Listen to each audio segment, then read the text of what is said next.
कर सकते हैं ऑक्सीजन एटम्स के साथ डायरेक्ट हाइड्रोजन नाइट्रोजन। ठीक है, तीसरा हम यहां पे किसके साथ में, स्वयं नाइट्रोजन के साथ में हाइड्रोजन नाइट्रोजन। ठीक है, सेम ये का ये प्रोसेस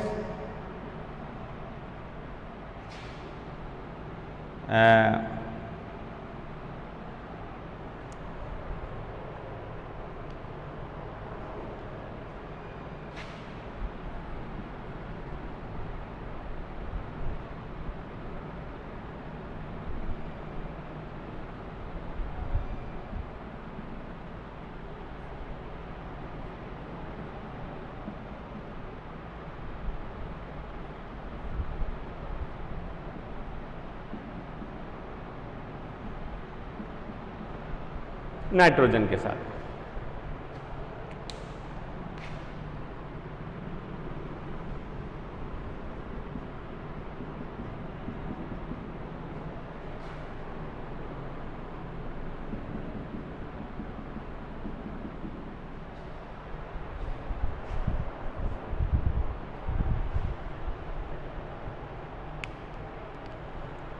यहां में दिख रहा है कि ऑक्सीजन और नाइट्रोजन के मध्य जो हाइड्रोजन परमाणु है उनके हाइड्रोजन्स में हल्का सा क्या आता है, धनावेश। ठीक है, जिसकी वजह से ये क्या करते हैं, इनमें आकर्षण की प्रवृत्ति होती है। और ये समीपस्थ ऐसे हाइड्रोजन जिनमें ऋणावेश चार्जेज हो उनके साथ में क्या कर लेते हैं, बंधुता बना लेते हैं। Hydrogen bonds simple covalent bond है, ठीक है, और ये मृदु है, आसानी से ब्रेक हो जाता है, परंतु इनकी स्ट्रेंथ या संख्या ज्यादा होने पर ये क्या हो जाते हैं, प्रबल या स्थायित्व प्रदान करते हैं। हाइड्रोजन बॉन्ड्स की यहाँ पे सबसे बड़ी भूमिका सेकेंडरी स्ट्रक्चर में है। जब हम अल्फा हेलिकल स्ट्रक्चर्स को देखें या उसके अलावा अगर हम बात करें तो सेकेंडरी और टर्सरी स्ट्रक्चर्स के अंदर ये बॉन्ड्स पाए जाते हैं, जो कि एक अलग वलेट या प्लेटेड स्ट्रक्चर जो है उसको क्या करते हैं, स्थायित्व प्रदान करते हैं। नेक्स्ट, आयनिक बल। आयनिक बलों के लिए अगर हम कहें तो आयनिक बॉन्ड जो है वो उसको हम समझ सकते हैं आसानी से ज्विटर आयन से। जो अमीनो एसिड्स हैं उनके अंदर एक अमीनो और एक कार्बोक्सिलिक ग्रुप है।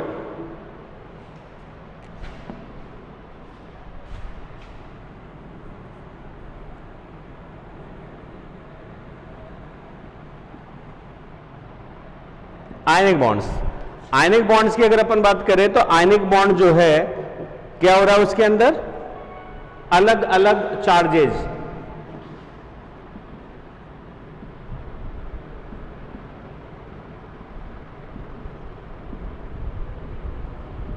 ठीक है, आर डैश।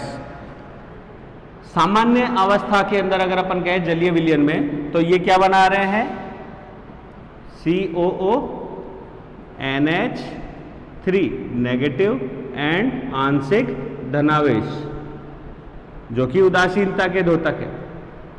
लेकिन जब इन्हें क्या किया जा रहा है, एक उच्च कोटि के उसमें HNO3 पॉजिटिव के साथ में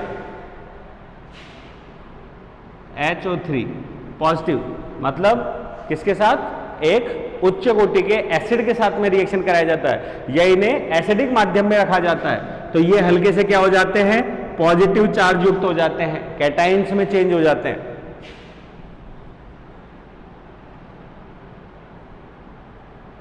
और क्या बना लेते हैं, NH3 positive and COOH plus water molecule क्या कर देते हैं, रिलीज कैटाइंस में। वहीं अगर अपन इसकी बात करें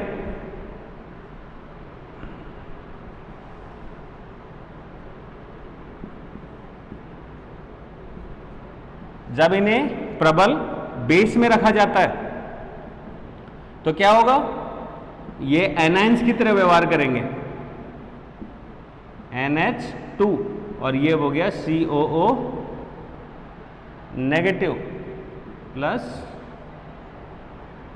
H2O, ठीक है, NH3 से NH2, तो ये किसकी तरह व्यवहार करेगा, एनायन ऋणावेशित, तो ये धनावेश की तरफ भगेगा एनोड की ओर, सॉरी कैथोड की ओर, और ये किधर भगेगा एनोड की ओर। तो ये जो ध्रुवीयता आ रही है ये इनके बीच में क्या बनाती है, बॉन्डिंग बनाती है। जैसे कि यहां कोई दिक्कत नहीं है, लेकिन ये सदैव किसके साथ में, नेगेटिव के साथ में। इसकी अगर अपन बात करें तो पॉजिटिव के साथ में सदैव बंधुता दर्शाएगा। और ये आयनिक स्ट्रेंथ जो होती है ये हाइड्रोजन बॉन्ड्स के लिए भी मजबूत हैं और आपसी दो श्रृंखलाओं के बीच में स्थायित्व के लिए भी क्या होते हैं, मजबूती प्रदान करती है। ये स्ट्रक्चर भी सेकेंडरी भी नहीं, टर्सरी एंड टेट्रा स्ट्रक्चर्स में ये पाई जाती है। उसी प्रकार से एक बॉन्ड और यहां पे मिल रहा है, हाइड्रोफोबिक बॉन्ड। हाइड्रोफोबिक बॉन्ड्स की अगर अपन बात करें तो हाइड्रोफोबिक बॉन्ड्स जो है ये भी एक इंटरेक्शन का कार्य कर रहा है। कारण क्या है कि इनमें अनेक अमाइनो एसिड जो है उदासीन है, अनेक अमाइनो एसिड जो है हेटेरोसाइक्लिक, एसिडिक, बेसिक, सल्फर युक्त, इसके अलावा कैसे मिल रहे हैं, एरोमेटिक, मतलब बेंजीन युक्त, रिंग युक्त मिल रहे हैं। तो कुछ जो है वो एसिडिक नेचर, कुछ बेसिक नेचर, तो उसके आधार पर इनके अंदर दो प्रकार की प्रवृत्ति आ जाती हैं, कुछ जल में घुलनशील अर्थात हाइड्रोफिलिक और कुछ हाइड्रोफोबिक। तो जब टेट्रा स्ट्रक्चर बनती है तो उस टेट्रा स्ट्रक्चर में पाई जाने वाली जो प्राइमरी चेन्स का कॉम्बिनेशन है उनके अंदर अलग अलग अमाइनो एसिड्स हैं जो कि इस नेचर को यहाँ पे क्या करते हैं, दर्शाते हैं। वैसे तो हाइड्रोफोबिक एक दूसरे को रिपेल करेंगे, परंतु जो टेट्रा स्ट्रक्चर है किसकी, प्रोटीन की टेट्रा स्ट्रक्चर जो है उसके अंदर हाइड्रोफोबिक कहां होते हैं, अंदर गहराई की ओर स्थापित होते हैं, तथा हाइड्रोफिलिक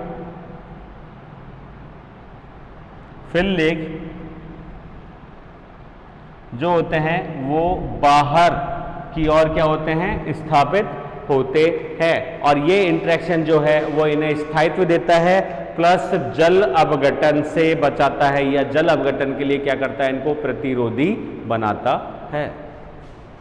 ठीक है, तो ये हमारे टोटल 5 बॉन्ड्स हो गए, peptide bonds, disulphide bond, hydrogen bond, ionic bond, hydrophobic bond.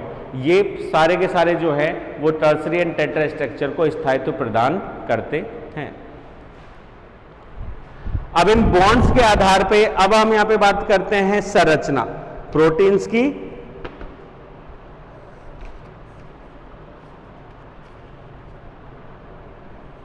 Structure of proteins, और इनको हम दो कैटेगरीज में बांट देते हैं, प्राइमरी एंड सेकेंडरी स्ट्रक्चर।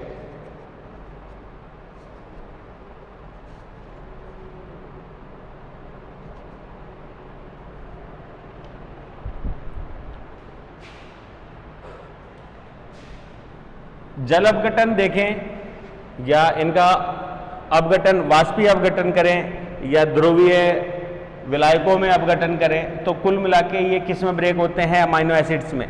इसका मतलब प्रत्येक प्रोटीन श्रृंखला जो है वो अमाइनो एसिड्स की श्रृंखला होती है, या अमाइनो एसिड्स इनके बिल्डिंग ब्लॉक मटेरियल्स के रूप में रिप्रेजेंट होते हैं। नेसेसरी अमाइनो एसिड्स कितने हो गए, 20, और उनमें आपस में क्या हो रहा है, बॉन्ड।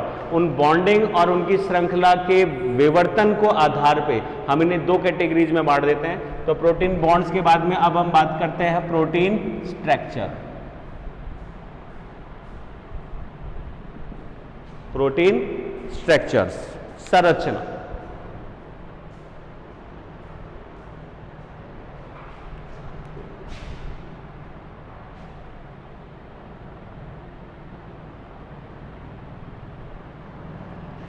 प्रोटीन संरचना की अगर अपन बात करें तो प्रोटीन्स किससे मिलके बने हुए हैं, अमाइनो एसिड्स, और उनके बीच में ये डिफरेंट टाइप के क्या है, बॉन्ड्स यहां पे देखने को मिल रहे हैं।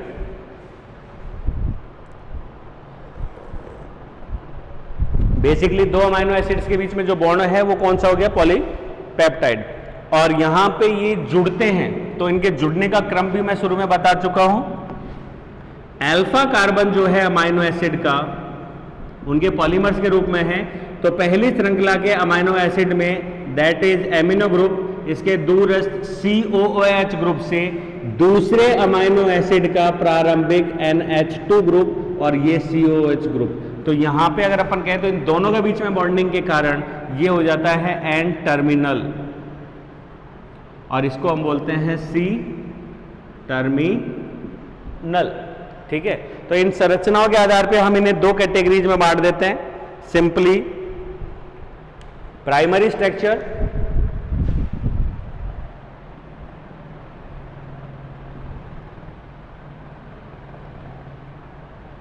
And secondary structure. वही डायग्राम जो हमने बात की अभी किसके अंदर, पॉलीपेप्टाइड पेप्टाइडियल बॉन्ड्स के अंदर। प्राइमरी स्ट्रक्चर में एन टर्मिनल के दूरस्थ छोर पे कार्बोक्सिलिक ग्रुप से दूसरे अमाइनो एसिड का प्रारंभिक अमाइनो एसिड क्या करता है, बॉन्ड बनाता है। तो carbon COO NH CO NH CO RH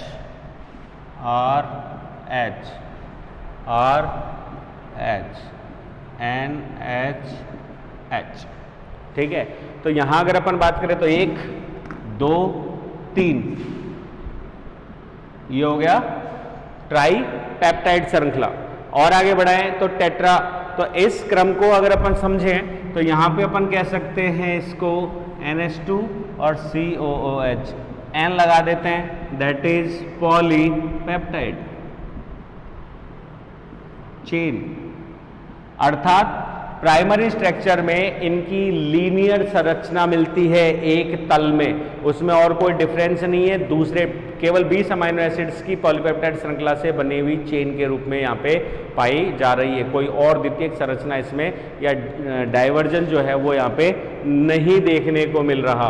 और इसमें अमाइनो एसिड्स की संख्या जो है वो कई सौ से, कुछ सौ से और कई हजार तक होती है। यहाँ पे कुछ सौ की अगर अपन बात करें तो एक एग्जाम्पल लेते हैं इंसुलिन का।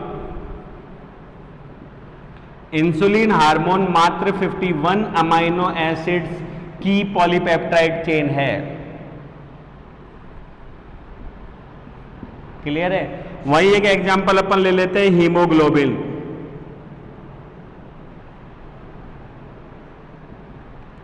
इसमें है लगभग 574 अमाइनो एसिड की श्रृंखला चेन, और इस चेन को अगर अपन बांटे तो इसमें लगभग 2 अल्फा चेन है, जिसमें लगभग एक में, ठीक है, एक में कितनी है 141 मल्टीप्लाई बाय 2 अमाइनो एसिड्स हैं, और 2 ही इसके अंदर क्या है, बीटा चेन्स हैं,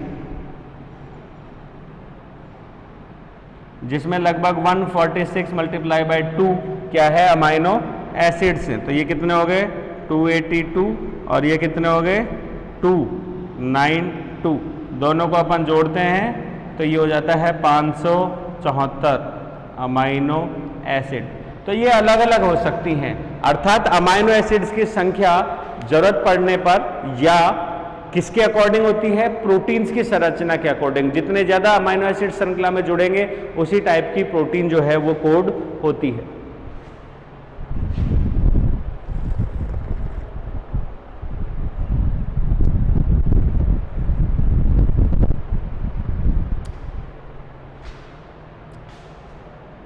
सुविधा के लिए इसको हल्का सा जिगजैग बना देते हैं, एग्जाम में बनाने में भी आसानी रहेगी। N terminal C C N C C N C C, ठीक है, ये तो हो गया H। ये टर्मिनल जो है ये किससे जुड़ा हुआ है, N जो है किससे, प्रतिस्थापित ग्रुप से R1H। ये किससे जुड़ा हुआ है, डबल बॉन्ड O, ये वैलेंसी कंप्लीट कर दीजिए, और ये वापस किससे जुड़ गया, R2H। ये डबल बॉन्ड O, ये हो गया H, और ये हो गया R3H, और ये डबल बॉन्ड OH। ठीक है, ये स्ट्रक्चर, यही वाली स्ट्रक्चर है। इसी स्ट्रक्चर को हमने एक लाइंस के रूप में वहां पे एक लीनियर लाइन में बताई है। Alpha amino acyl try peptide chain. दूसरा नामकरण मैं आपको बता चुका हूं, इन व इन के रूप में यहां पे ऐड किया जाता है। जो जो यहां पे अमाइनो एसिड जुड़ रहे हैं अंतिम को छोड़ के बाकियों में इल और इन जो है उसको अनुलग्न के रूप में क्या कर देते हैं, जोड़ देते हैं।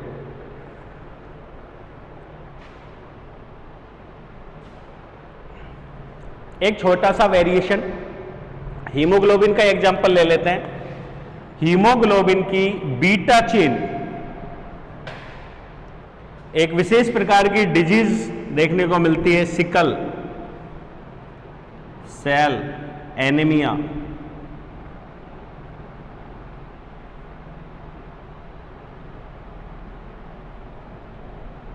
सिकल सेल एनीमिया की अगर अपन बात करें, जिसमें जो आरबीसी है वो हंसिए के आकार की हो जाती है, एक्चुअली में रिड्यूस्ड फॉर्म में आ जाती है। ठीक है, तो यहां पे अगर इसकी संरचना की बात कर रहे हैं तो इसकी जो बीटा चेन है इसके अंदर एक वेरिएशन देखने को मिल रहा है।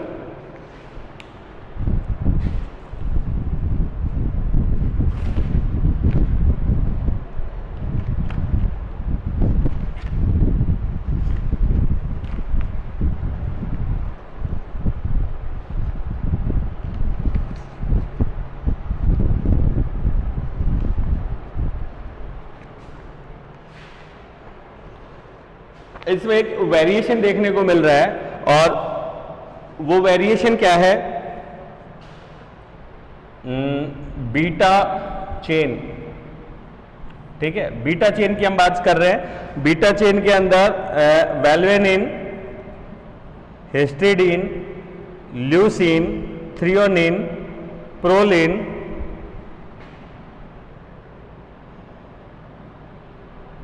ठीक है, proline, glutamic acid, then glutamic acid, then lysine, ये श्रृंखला है। परंतु एक म्यूटेशन के कारण, केवल एक डिलीशन म्यूटेशन के कारण ग्लाइसिन जो है उसकी कोडिंग क्या हो जाती है, चेंज हो जाती है। तो एक्चुअली में हम इसको डिलीशन भी नहीं कहेंगे, यहां पे हम बोल सकते हैं इसको फ्रेम शिफ्ट या फिर एक इन्वर्जन पॉइंट, जिसकी वजह से ये चेन बदल जाती है। Valine, histidine, leucine, threonine, proline, proline, glycine की जगह पे यहां पे क्या आ जाता है, वेलेनिन, ग्लाइसिन एंड लाइसिन। इस एक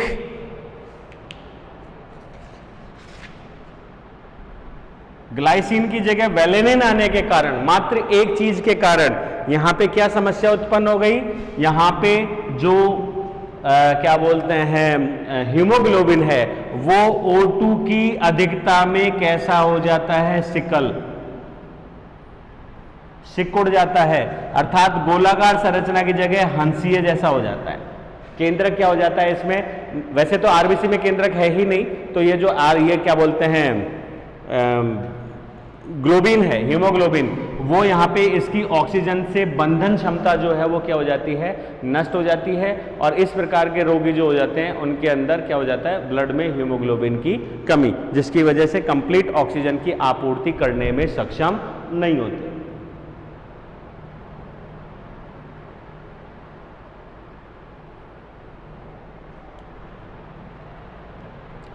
ठीक है, ये हो गई प्राइमरी स्ट्रक्चर।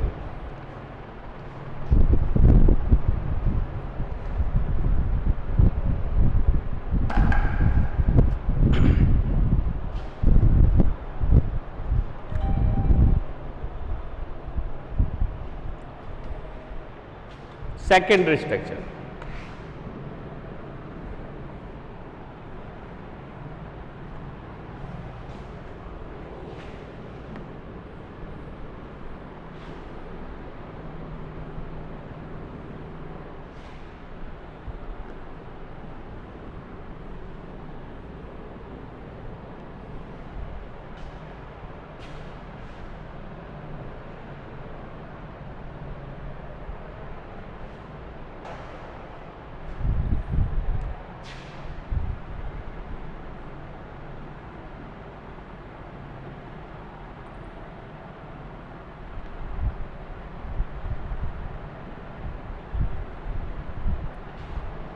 एक्चुअली में सेकेंडरी स्ट्रक्चर है क्या? प्राइमरी श्रृंखला जो है या स्ट्रक्चर जो है, उन्हीं में अगर फोल्डिंग्स बदल जाए, उनमें बॉन्डिंग्स बदल जाए, जिसकी वजह से जो फोल्डिंग की हम बात करें वलयन की, वो वलयन संरचना बदलते ही उसकी संरचना सामान्य लीनियर से क्या हो जाएगी, वलयाकार या फोल्ड्स के रूप में हो जाएगी, लूप्स के रूप में हो जाएगी। और इस प्रकार की संरचना जो है उसको हम बोलते हैं सेकेंडरी स्ट्रक्चर। और सेकेंडरी स्ट्रक्चर में हम यहाँ पे यूज में ले सकते हैं डिफरेंट टाइप के बॉन्ड्स। कौन कौन से बॉन्ड? पहली पेप्टाइड तो पहले से चल ही रहा है तो उसकी क्या बात करनी। तो दूसरा बॉन्ड जो हमारा कौन सा हो जाएगा, डाई सल्फाइड बॉन्ड, ठीक है। सबसे मेन हाइड्रोजन बॉन्ड, तीसरा इलेक्ट्रो स्टैटिक बॉन्ड, ये भी इसमें क्या आते हैं, काम में आते हैं। फिर टेट्रा स्ट्रक्चर की हम बात करें तो उसमें तो फिर और भी अलग, जैसे कि हाइड्रोफोबिक बॉन्ड्स, इंटरेक्शन, आयनिक बॉन्ड्स, ये सारे के सारे उसके अंदर आ जाएंगे। तो यहाँ पे सबसे ज़्यादा जो मेन है वो जिसको हम पढ़ रहे हैं वो कौन सा बॉन्ड आ जाएगा, हाइड्रोजन बॉन्ड यहाँ पे कारगर होता है। यहाँ पे इसकी संरचना को समझने के लिए हमने दो कैटेगरीज में बांट दिया इसको। नंबर 1 जो है that is alpha helix structure, alpha helix structure. दूसरा यहां पे हम प्लेटेड स्ट्रक्चर या बीटा कन्फर्मेशन के रूप में जानते हैं। बीटा कन्फर्मेशन बाद में लिख देंगे या यहां लिख देता हूं जिससे यहीं पे पढ़ लेंगे इसको। Beta conformation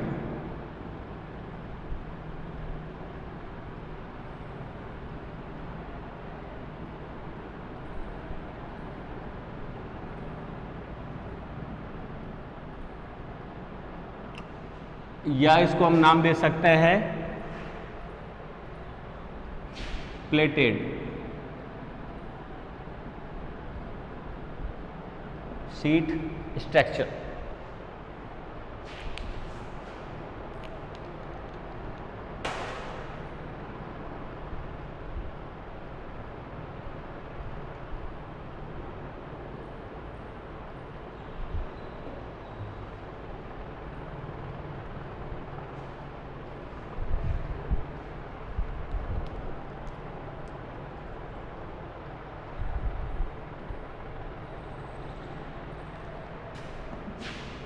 PLEATED। पहले हेलिक्स स्ट्रक्चर को देखते हैं डायग्रामेटिकली, फिर हम बात करते हैं। सिंपल जो चेन है, ये रही chain, that is NH2 terminal और ये हो गया COH टर्मिनल। ये क्या हो रही है,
ठीक है।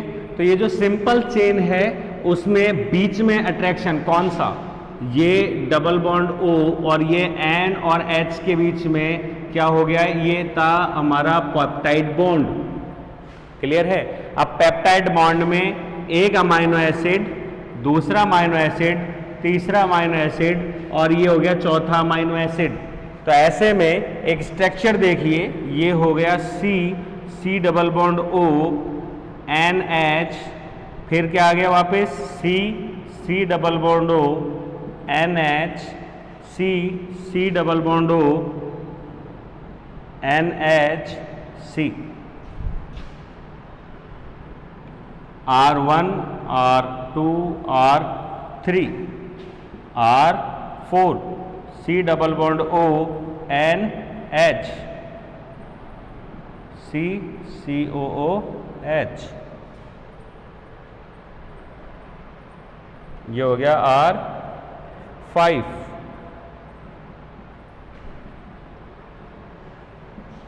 ठीक है, ये एक सिंपल पॉलीपेप्टाइड श्रृंखला है। इसमें लगातार क्रम में लगभग 4 अमाइनो एसिड, तो पहले अमाइनो एसिड का चौथे, क्योंकि बॉन्डिंग के लिए वलय एक कोण की भी जरूरत होती है, तो ऐसे में 1 2 3 4 5 6, तो पहले का चौथे के साथ में 1 2 3 4 5 और 6, तो जो ही इन दोनों के बीच में वलय बनेगी तो ये पहला जो है वो चौथे के पास में।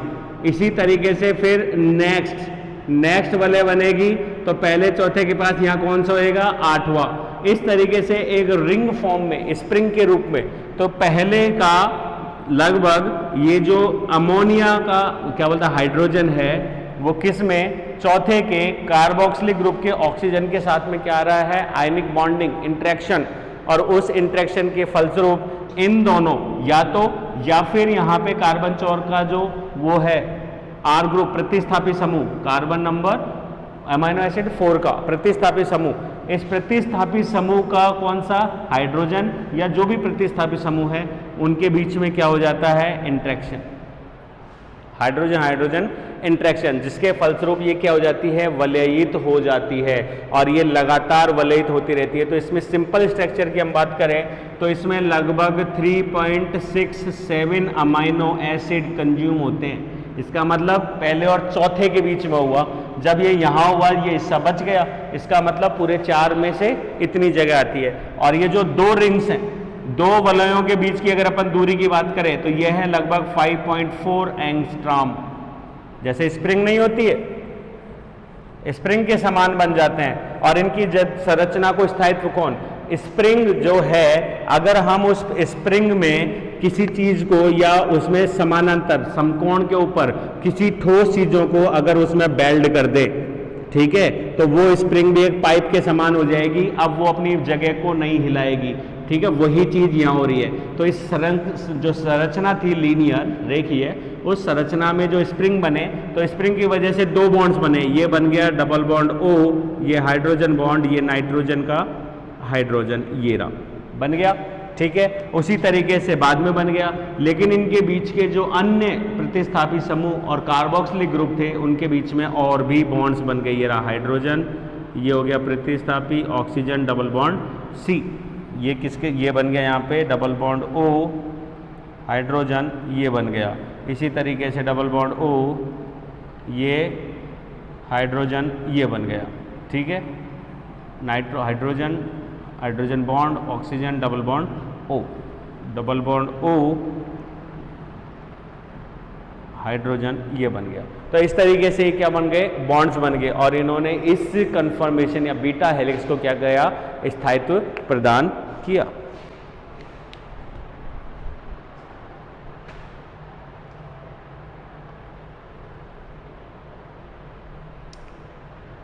यस,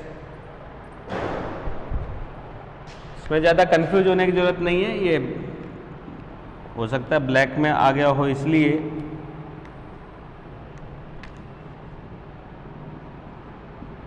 इसको ब्लू से बना देता हूं तो और क्लियर दिख जाएगा। नाइट्रोजन हाइड्रोजन हाइड्रोजन बॉन्ड, ठीक है, ऑक्सीजन डबल बॉन्ड C, ठीक है।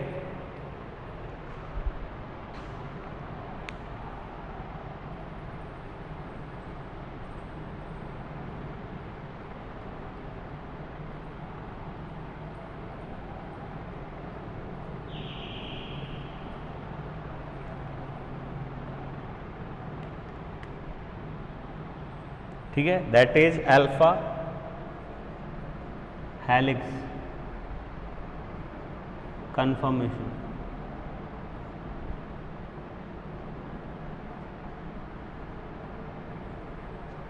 Alpha helix conformation.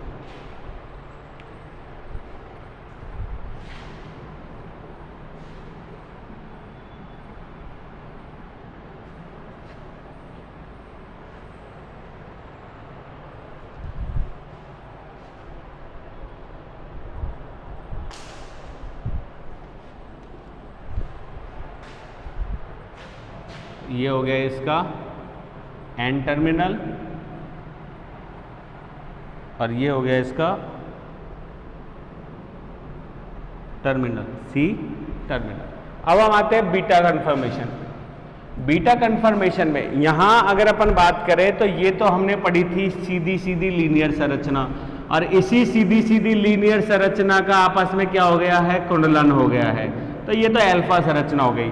अब यहां पे अगर हम दो अलग अलग अल्फा संरचनाओं को जोड़ दें, समझना बात को, यहां पे अभी तक जो बॉन्डिंग हुई है वो अंत्य आणविक की हुई है, लेकिन अगर हम दो अल्फा चेन्स को आपस में जोड़ दें तो वो कैसी हो जाएगी, बीटा कन्फर्मेशन। ठीक है, अब ये जो बीटा कन्फर्मेशन है इसमें इन संरचनाओं को अगर हम एक दूसरे के ऊपर देखिए ढंग से, अगर मैं इस तरीके से सेट करता हूं तो इसको आप बोलोगे पैरेलल। ठीक है, और इसी संरचना को अगर मैं इस तरीके से व्यवस्थित कर देता हूं तो इसको आप बोलोगे एंटी पैरेलल, एक दूसरे के बिल्कुल विपरीत आ रही है। ठीक है, तो इसलिए हमने इसको नाम क्या दिया है, प्लीटेड सीट या बीटा कन्फर्मेशन। तो अल्फा के अंदर तो समान श्रृंखला में एक्स्ट्रा बॉन्डिंग्स हुई है, लेकिन बीटा कन्फर्मेशन में श्रृंखला ही दो हैं, दो से ज्यादा हैं जिनके बीच में बॉन्डिंग्स आ रही हैं। तो यहाँ पे कौन कौन से बॉन्डिंग्स आ सकती हैं, hydrogen bondings, sulphur di bondings, ionic strength, ये सारे के सारे बॉन्डिंग्स जो हैं वो मिलकर बीटा कन्फर्मेशन को बनाते हैं।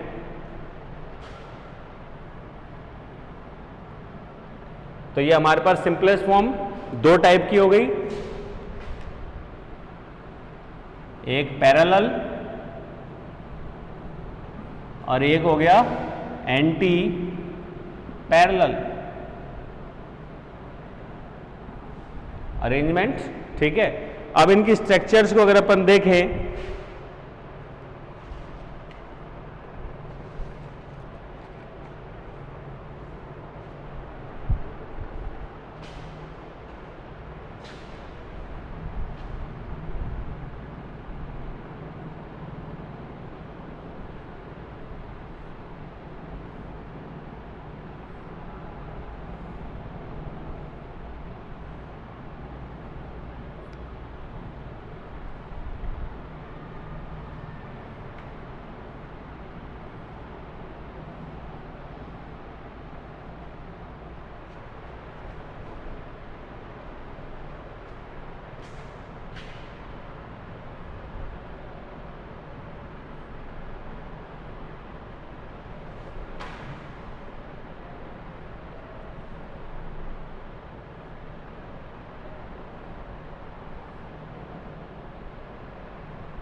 ठीक है, अब इस सीटेड की बात करें, दूसरी ओर बना लेते हैं।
ये पैरेलल, ये हो गया एंटी पैरेलल।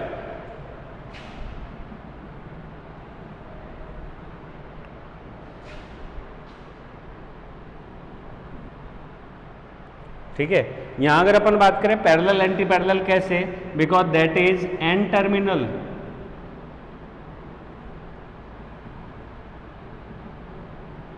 और ये हो गया सी टर्मिनल।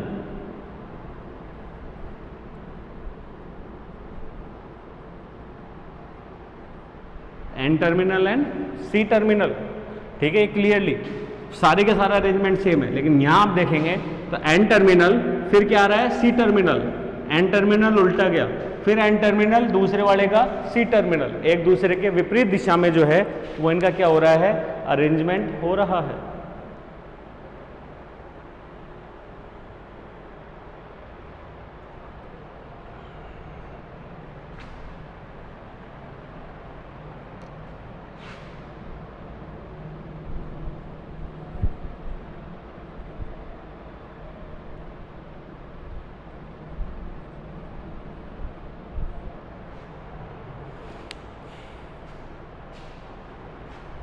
कंप्लीट करते हैं वैलेंसीज।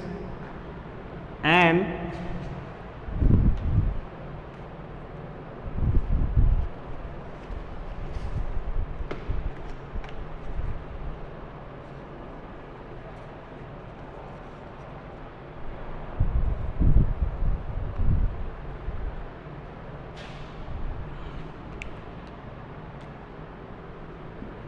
आर एच, इस पे भी हो गया R H R H R H, ठीक है। नाइट्रोजन पे हाइड्रोजन हाइड्रोजन हाइड्रोजन हाइड्रोजन, एक हाइड्रोजन और जोड़ देते हैं। एक्चुअली में ये हाइड्रोजन बॉन्ड कर रही है इससे ऊपर वाली श्रृंखला से।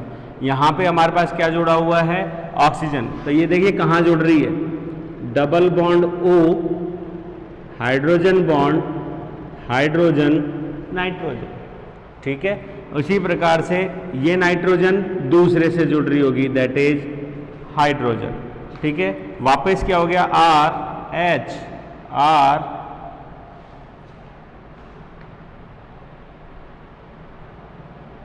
H R H R H, ठीक है। ये जुड़ी हुई है किससे, ऑक्सीजन से, डबल बॉन्ड ओ।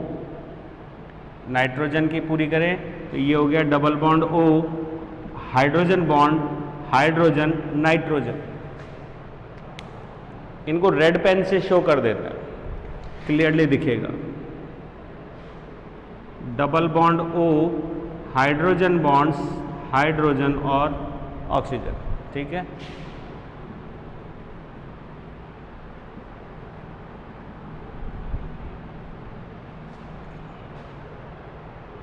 यस, इसी प्रकार से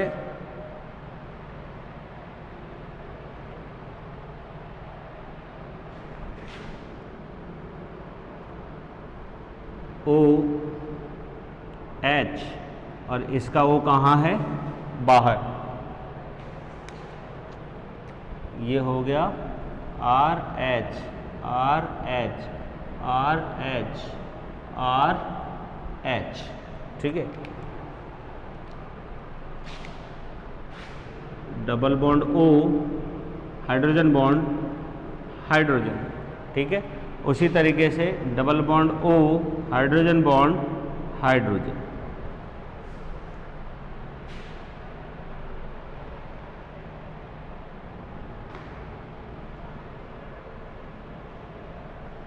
double bond O, N terminal and C terminal. तो हमको यहाँ पे हाइड्रोजन बॉन्ड्स दिख रहे होंगे,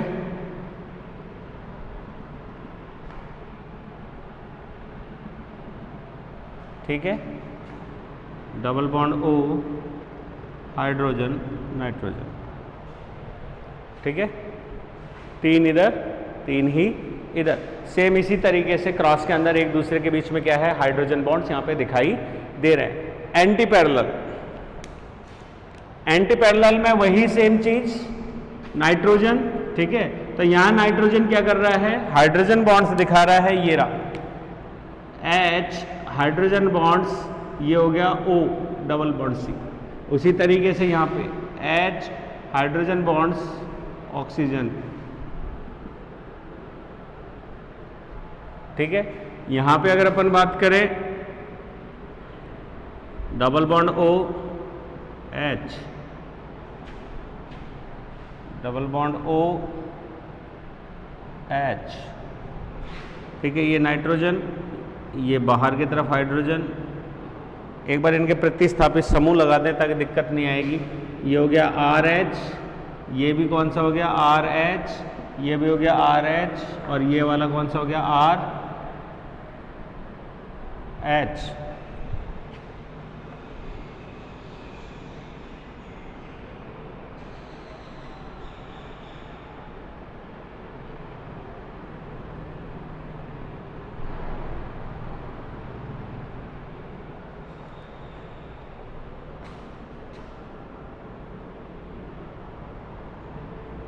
ये है आर, ये है ओ, ये है आर ओ, ये है आर, ये है O, ये है O, ठीक है, R O R H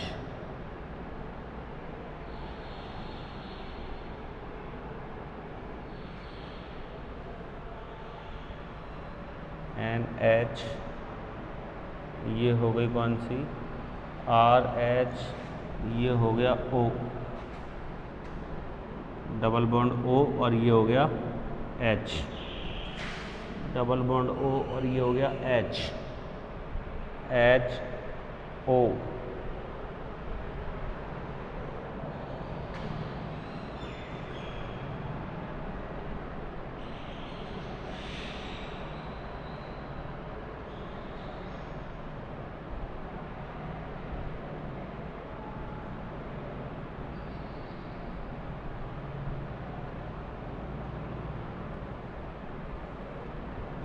yes, complete. तो ये हो गया double bond O, hydrogen bond, hydrogen H, hydrogen bond, और इसी तरीके से ये तो H है, ठीक है। तो यहाँ पे हाइड्रोजन बॉन्ड्स ये देखिए त्रियक हैं, और ये कैसे बन रहे हैं, सीधे H, hydrogen bond, oxygen.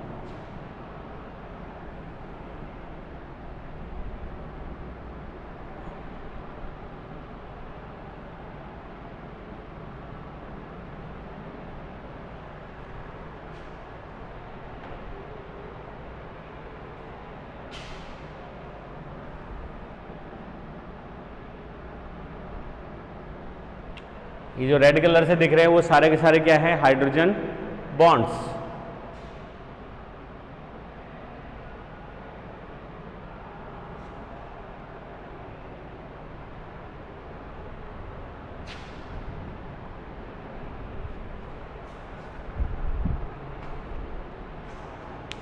That is parallel conformation, और ये एंटी पैरेलल कन्फर्मेशन, ठीक है।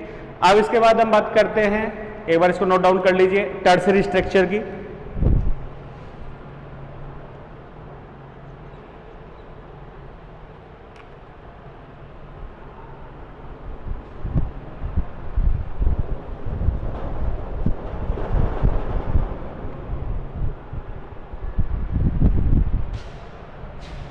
ये मिटा देता हूं।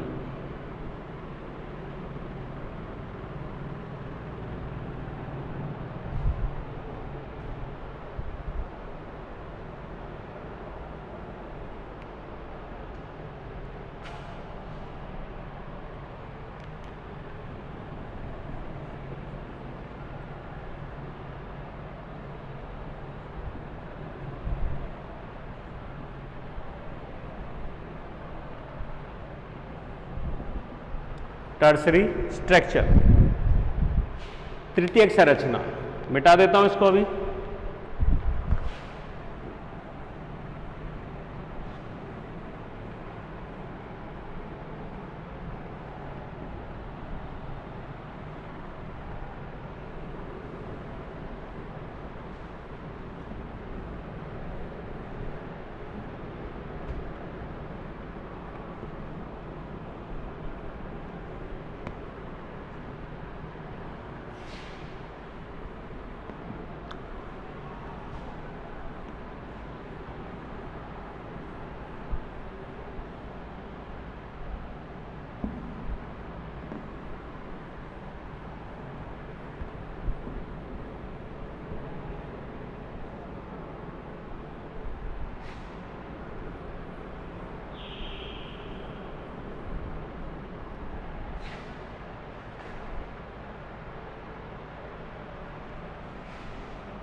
इसी संरचना, द्वितीयक संरचना को और ज्यादा कॉम्प्लिकेट कर दें,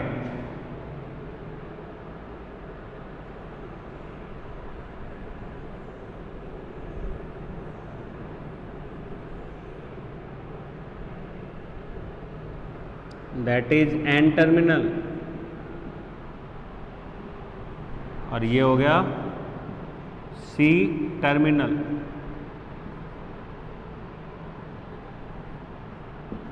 N terminal and C terminal.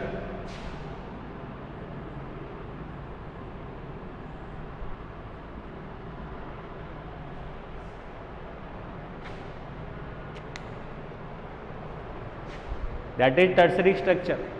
और अत्यधिक जड़त्व, ठीक है, इनका एक तरीके से अगर अपन बात करें तो जो अणुभार है वो तो बढ़ेगा, परंतु जो घनत्व है, सॉरी घनत्व बढ़ेगा, लेकिन जैसे आयतन की हम बात करें तो वो कम होता जाएगा, कॉम्पैक्ट होते जाते हैं, घनिष्ठ संरचनाओं के रूप में ये यहाँ पे कोड होती हैं। इसी में दूसरी चेन्स जो कि रेड कन्फर्मेशन में, और उसी में एक ब्लू चेन जो कि ब्लू कन्फर्मेशन में। तो ये कॉम्बिनेशन जो है ये क्या हो गया, टर्सरी स्ट्रक्चर के रूप में रिप्रेजेंट होता है।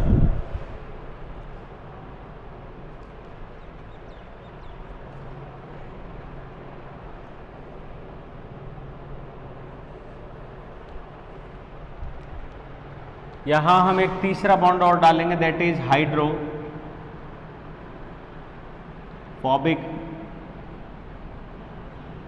बॉन्ड, ठीक है, जो कि आंतरिक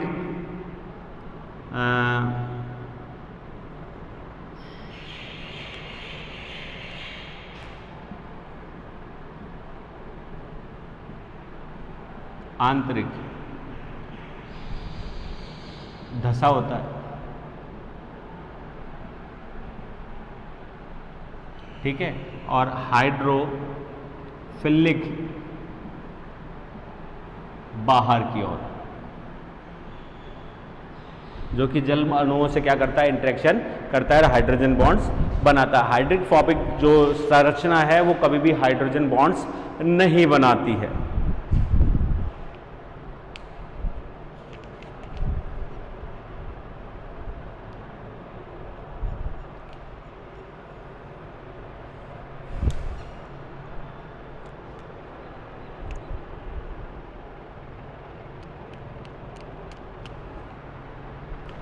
स्थायित्व की दृष्टि से देखें तो प्राइमरी एंड सेकेंडरी स्ट्रक्चर की तुलना में ये अधिक स्थायित्व प्राप्त करता है, और एक तरीके से जल में अपघटन या जो घुलनशीलता है वो क्या हो जाती है, इसकी कम हो जाती है।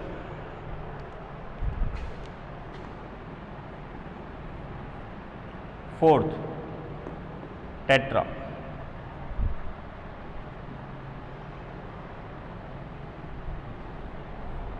Tetra structure, चतुष्क।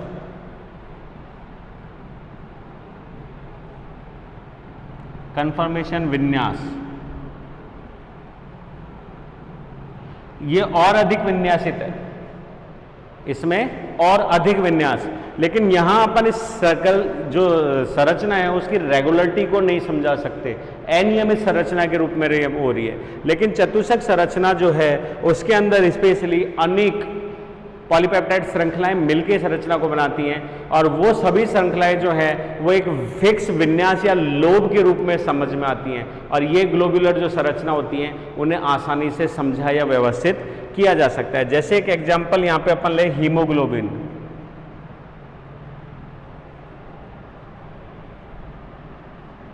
हीमोग्लोबिन की हम बात करें तो उसमें हमारे पास में दो श्रृंखलाएं हैं, एक सिंपल कन्फर्मेशन स्टेज में that is alpha,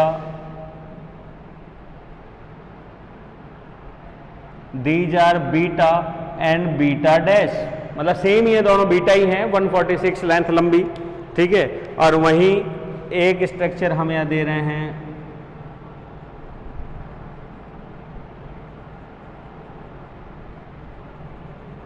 lobe structure है ये, that is alpha and alpha. तो क्या हो गई,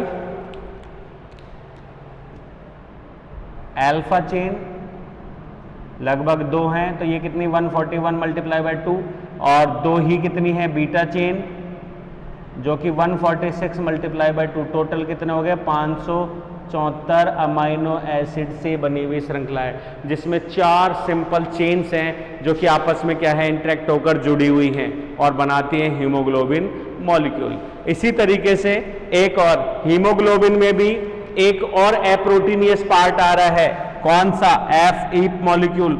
हिम पार्टिकल की वजह से इसका नाम हीमोग्लोबिन है और वही इसको सक्रिय बना रहा है। तो ये भी चतुष्क की विशेषता है, इसके अंदर प्रोटीन्स के अतिरिक्त पार्ट जो हैं वो भी ऐड होते हैं। वैसे ही एक और एग्जाम्पल यहाँ पे अगर अपन ले किसका, इम्यूनोग्लोबुलिन का लें,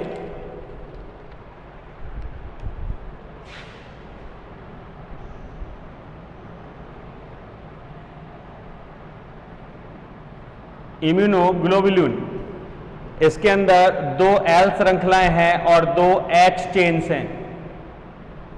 इसमें क्या थी, 2 अल्फा और 2 बीटा चेन, इसमें 2 L और 2 H श्रृंखलाएं।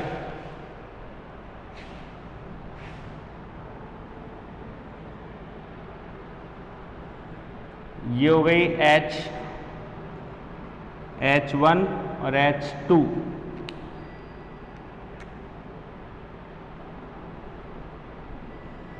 ये हो गई L1 और L2, सिंपलेस्ट डायग्राम, ठीक है।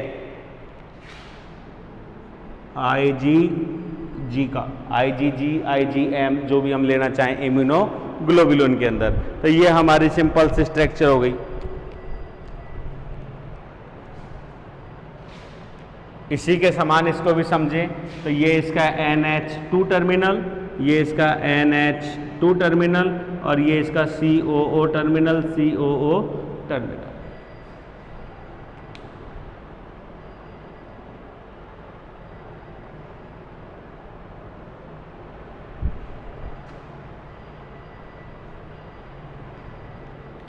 ठीक है, तो ये हमारे दोनों टॉपिक्स कंप्लीट, जिसमें हमने पढ़ लिया है प्रोटीन्स में पाए जाने वाले बॉन्ड्स और उसके अलावा हमने पढ़ लिया है प्राइमरी स्ट्रक्चर। तो प्राइमरी स्ट्रक्चर तो सिंपल लीनियर,